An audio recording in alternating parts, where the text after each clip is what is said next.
नमस्कार, आदाब। Special report में मैं समीना आप सबका स्वागत करती हूँ। पंडित जवाहरलाल नेहरू ने कहा था कि जब औरत आगे बढ़ती है तो परिवार का विकास होता है, जब परिवार आगे बढ़ता है तो राष्ट्र का विकास होता है।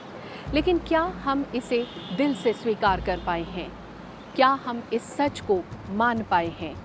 क्या हम उसके सशक्तिकरण की बात को सिर्फ कागज़ों तक सीमित रखना चाहते हैं? ऐसा नहीं है। बहुत सी महिला साहित्यकर्मी ऐसी रहीं जिन्होंने गाहे बगाहे उसकी आज़ादी, उसके सशक्तिकरण को लेकर आवाज़ बुलंद की। आज का सफ़र इन्हीं साहित्यकर्मियों के साथ।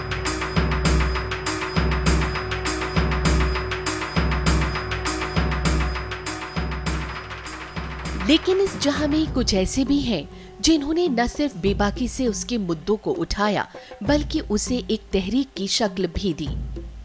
आज की इस पेशकश में बात हिंदुस्तान में महिला साहित्यकारों की अभिव्यक्ति की।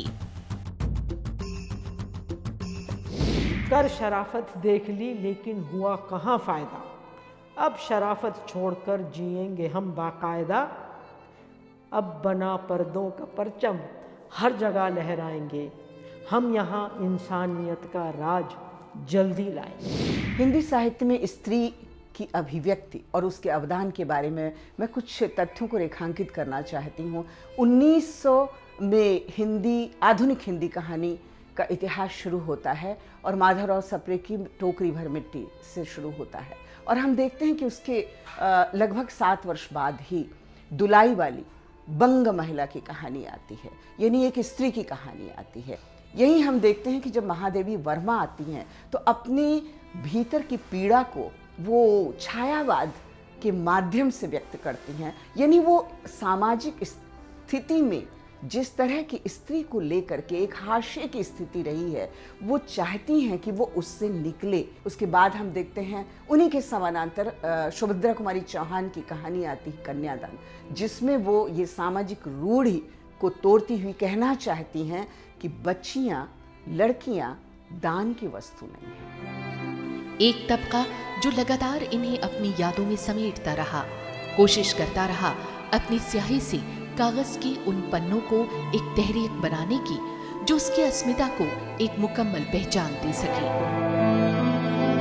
मुझे लगता है बहुत ज़बरदस्त देखो परिवर्तन हुआ है। अगर हम उर्दू से लें तो क़रतुल-ऐन हैदर, जिन्होंने ये एहसास दिलाया कि कलम आप 2 हिस्सों में बांट ही नहीं सकते हैं, ना औरत और ना मर्द। यहाँ तक कि जितने भी मर्द अफसाना निगार हैं वो क़रतुल-ऐन हैदर के लिए बहुत ज़्यादा रिगार्ड रखते हैं। अस्मत आपा हैं और उसके बाद एक बहुत लंबी कहकशां हैं। आप बंगला में देख लीजिए, साउथ इंडियन लैंग्वेजेस जितनी हैं उसमें देख लीजिए, तो मुझे लगता है बहुत बड़ा कंट्रीब्यूशन। और फिर हम हिंदी में आते हैं और हिंदी में तो पिछली आधी सदी से लेके अब तक औरतों का ज़बरदस्त कंट्रीब्यूशन रहा है। सबसे बड़ी बात ये है कि औरत को कुछ कहने की आज़ादी ही नहीं है। उसकी हम लोग कहते तो हैं मातृभाषा, मादरी ज़बान, मदर टंग। जो औरत अपने बच्चे को बोलना सिखाती है उसी औरत की कोई से घर में नहीं। बेशक इन मुद्दों को कलम की इन सिपाहियों ने बार बार उठाया। कई जगह बदलाव आया, लेकिन कई जगह आज भी ये मुद्दे जस के तस बने हुए हैं।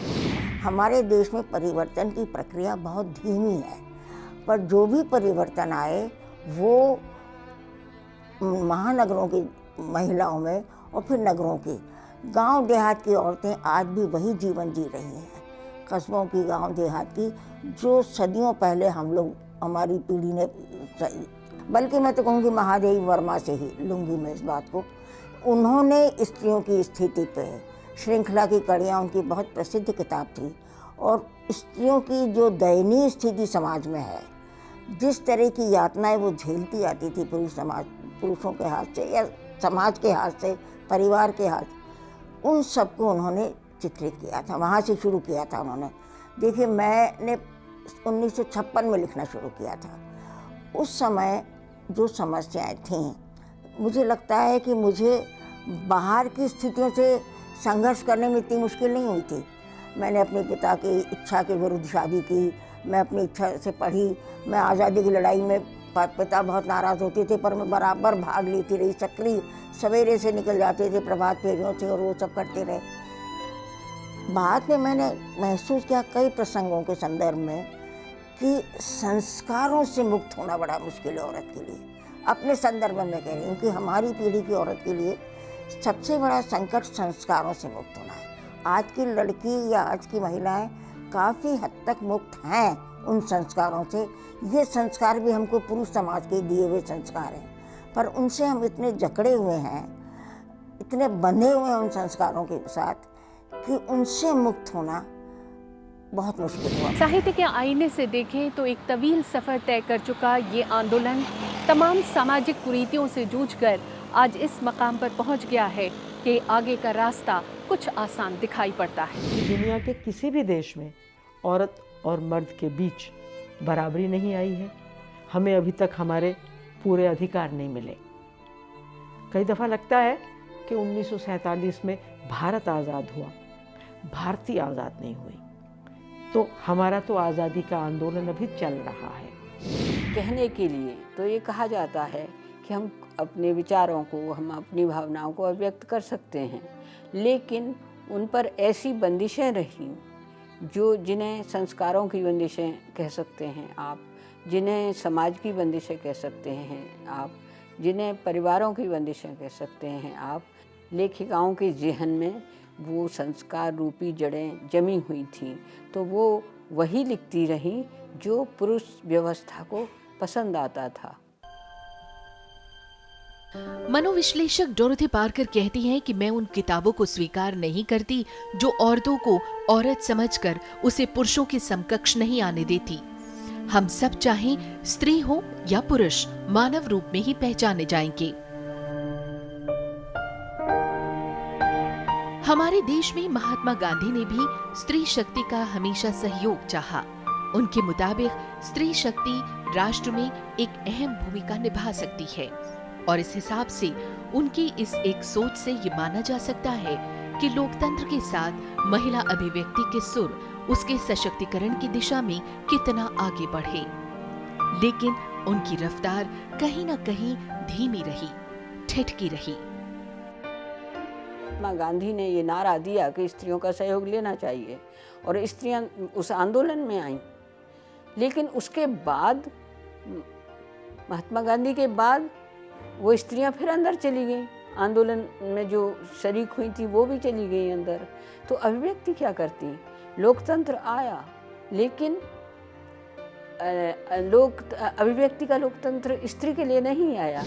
मुझे लगता है कि गांधी जी में एक बात थी, बहुत अच्छी तरह वो समझते थे कि एम्पावरमेंट के बिना ना आपकी अभिव्यक्ति पूरी हो सकती है, ना आपको आज़ादी मिल सकती है, ना आपका सशक्तिकरण हो सकता है। बेशक इस सदी का रास्ता आसान नहीं है, लेकिन बंद दरवाजों पर दस्तक दे उसने खुली फिजा में सांस लेना शुरू कर दिया है। स्वाधीनता जब हमें मिल गई और संविधान पे हमें अवसरों की और संसाधनों की बराबरी मिल गई, वोट देने का अधिकार भी मिल गया, तो होना ये चाहिए था कि औरत और मर्द के बीच भेड़ भेड़िया का रिश्ता है वो चला जाना चाहिए था।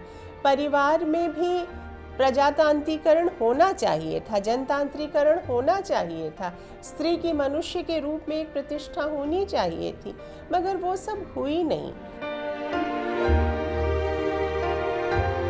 समाज में घटित होते हर पहलू और हर एक घटना को अपनी कहानियों और लेखों में जगह दी इन लेखिकाओं ने, ताकि समाज में बदलाव आ सके। लेकिन ऐसा नहीं कि इनकी हर आवाज पर कान दिए गए। जब जब इन मुद्दों को पूरे जोर शोर से उठाने की कोशिश हुई, तो बहुत सी ऐसी आवाजें भी उठी कि आजादी के मायने आधिपत्य से नहीं लगाने चाहिए।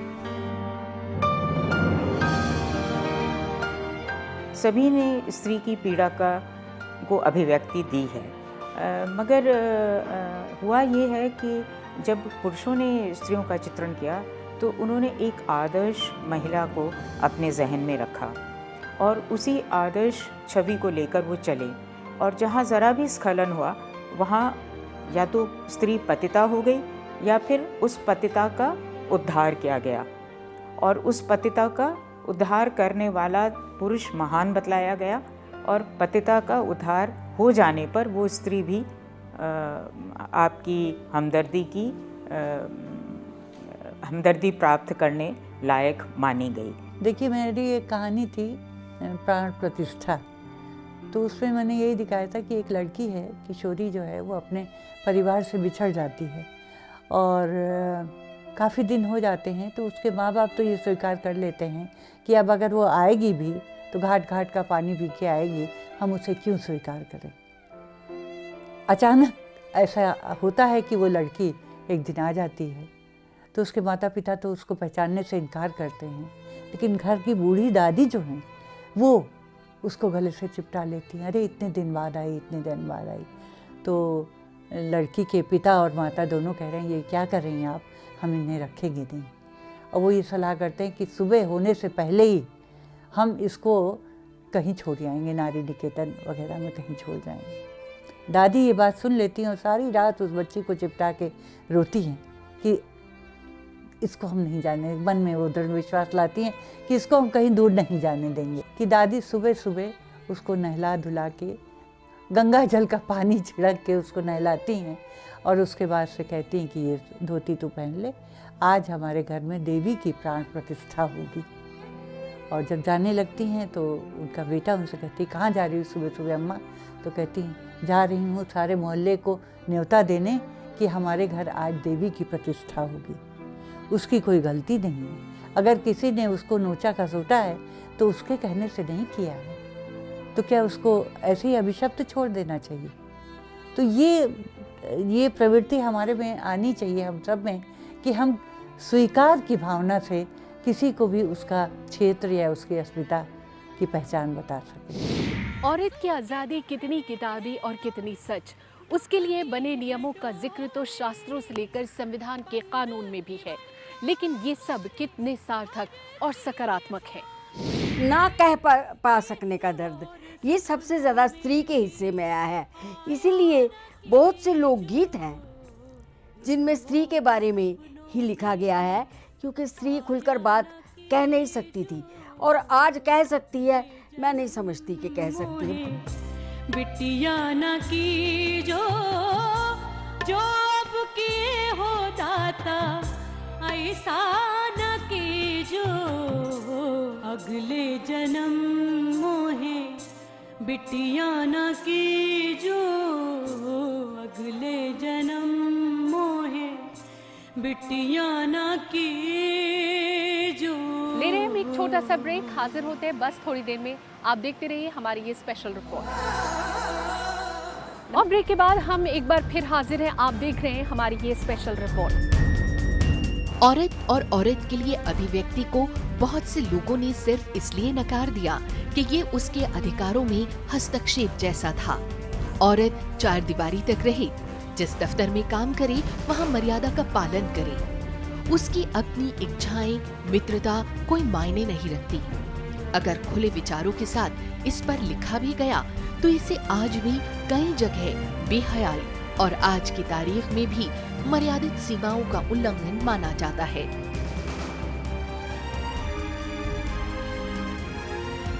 मुझे लड़का ही चाहिए। माँ माँ माँ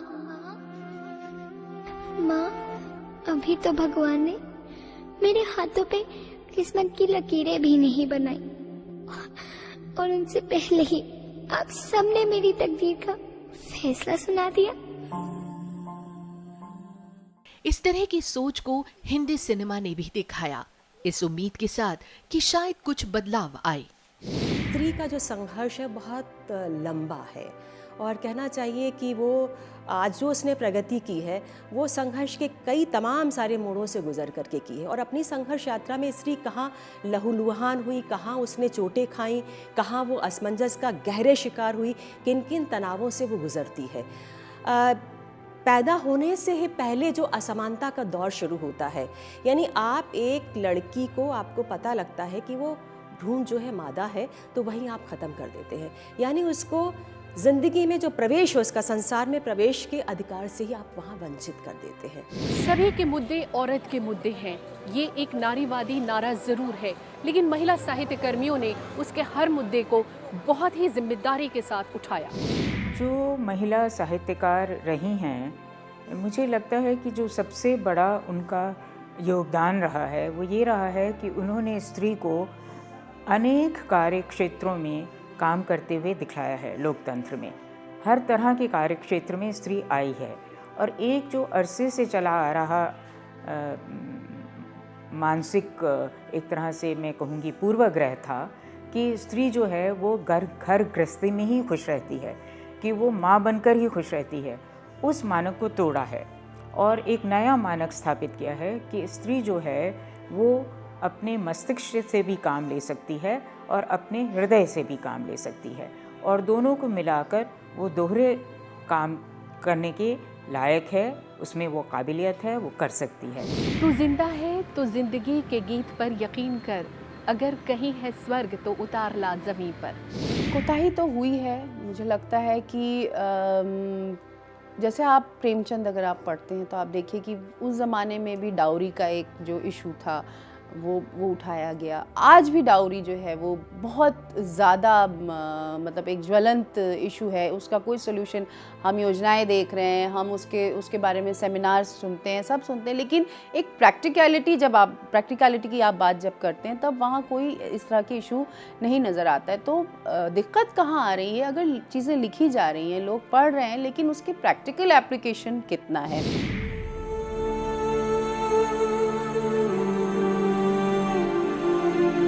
आज भी देश के कई हिस्सों में लड़की के जन्म को शुभ नहीं मानते। कन्या भ्रूण हत्या ज्वलंत मुद्दा है। वृंदावन, काशी जैसे धार्मिक स्थलों पर विधवाओं का दुख देखा नहीं जाता। रेगिस्तानी इलाकों में औरतें मीलों चलकर पानी लाती हैं।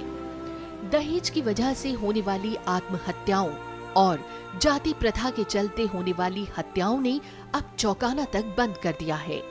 आज भी लड़कियों की खरीद फरोख्त जारी है।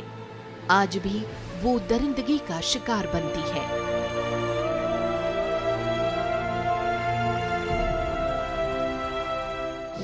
नए कानून बना देने और संवैधानिक अधिकारों की घोषणा कर देने भर से क्या औरत की स्थिति में बदलाव मुमकिन है?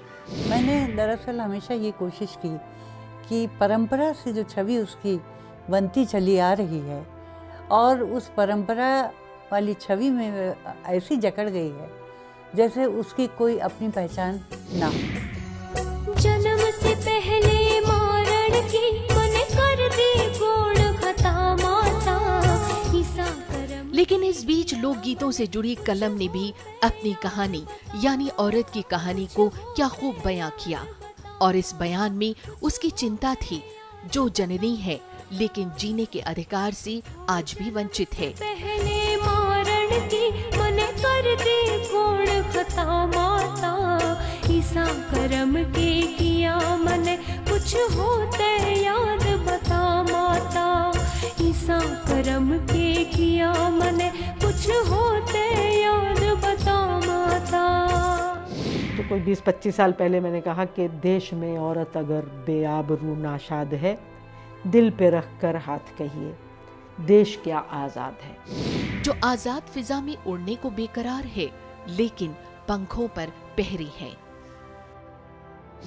कच्चिए ते बैर के छपाई साड़े रौंदे, कच्चिए ते रौंदे ओहदेदार छपाइया नामा कटाई कर आ, छपाइया नामा कटाई कर आ।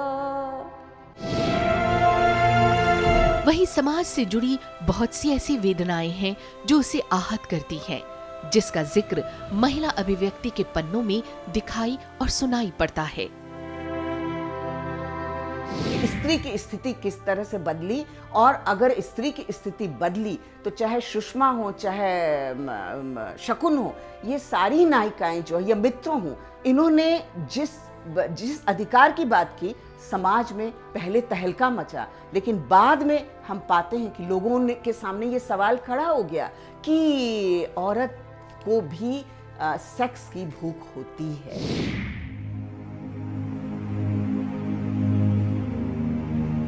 आज के स्त्री लेखन में ये सोच चमकता दमकता आकार ले रही है। वो स्त्री की पहचान को लेकर काफी सजग है। अच्छा, उस समय से आज तक मैं ये कहना चाहती हूँ कि आज स्त्री ज़्यादा जागरूक है, ज़्यादा सचेत है, अपनी अस्मिता के प्रति सचेत है। वो उसे आसमान की ऊंचाई पर जाता हुआ देखना चाहती है, बिना किसी रोक टोक के। मैं एक दरवाजा थी, मुझे जितना पीटा गया मैं उतना खुलती गई। अंदर आए आने वाले तो देखा, चल रहा है एक बृहद चक्र। चक्की रुकती है तो चरखा चलता है, चरखा रुकता है तो चलती है कैंची सुई। गरज ये कि चलता ही रहता है अनवरत कुछ कुछ, और अंत में सब पर चल जाती है झाड़ू। तारे बुहारती हुई पहाड़, वृक्ष, पत्थर, सृष्टि के सब टूटे बिखरे कतरे जो एक टोकरी में जमा करती जाती है मन की दुछत्ती पर। साहित्य से लेकर राजनीति से लेकर खेल की दुनिया, कॉर्पोरेट जगत से लेकर घर संसार तक, हर जगह औरत ने अपनी दस्तक दर्ज करने की कामयाब कोशिश की है। और इस हर एक कदम पर महिला साहित्य कर्मियों ने उसका साथ खूब दिया और ये भी महसूस किया कि नीतियां या कानून की भूमिका इतनी महत्वपूर्ण साबित नहीं हो सकती जितनी सामाजिक भूमिका हो सकती है।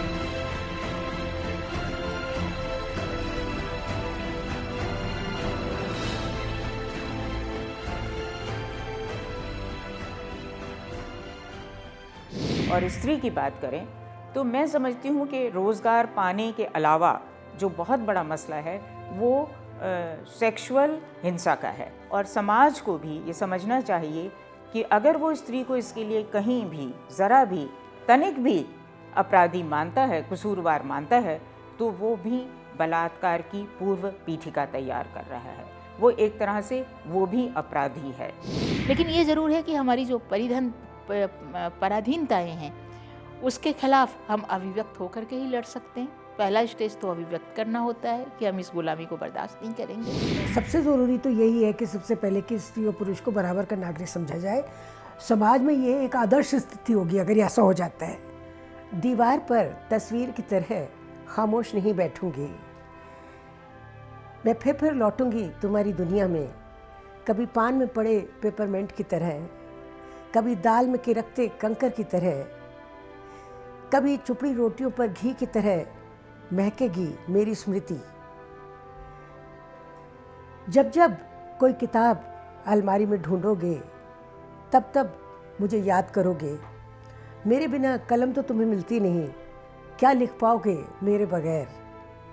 जिस तरह शामिल हैं हम एक दूसरे की दुनिया में, उस तरह शामिल नहीं कोई भी। कहाँ कहाँ मिटाते फिरोगे रबड़ से मेरी जिंदगी के निशान अपनी जिंदगी से।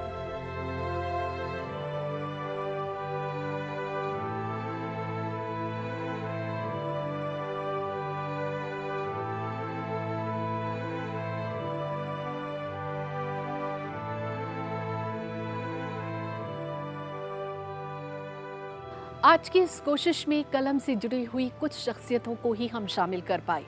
अगले पड़ाव में औरों से भी रूबरू होने की कोशिश ज़रूर करेंगे। चलते चलते सिर्फ इतना कि दीजिए उन्हें खुली फिजा में सांस लेने का अधिकार, दीजिए उन्हें भी खुलकर खिलखिलाने का मौका। फिर देखिएगा गुलिस्तां का खुशनुमा रंग, क्योंकि उसके अस्तित्व से ही है दुनिया रोशन। वो किसी ने क्या खूब कहा है कि लोग औरत को फ़कत जिस्म समझ लेते हैं, रूह भी होती है उसमें, ये कहाँ सोचते हैं। तो ऐसा मौका या ऐसा सानेहा फिर कभी ना आने पाए उसके आंचल में। मैं समीना आपसे ले रही हूँ इजाज़त। नमस्कार, आदाब।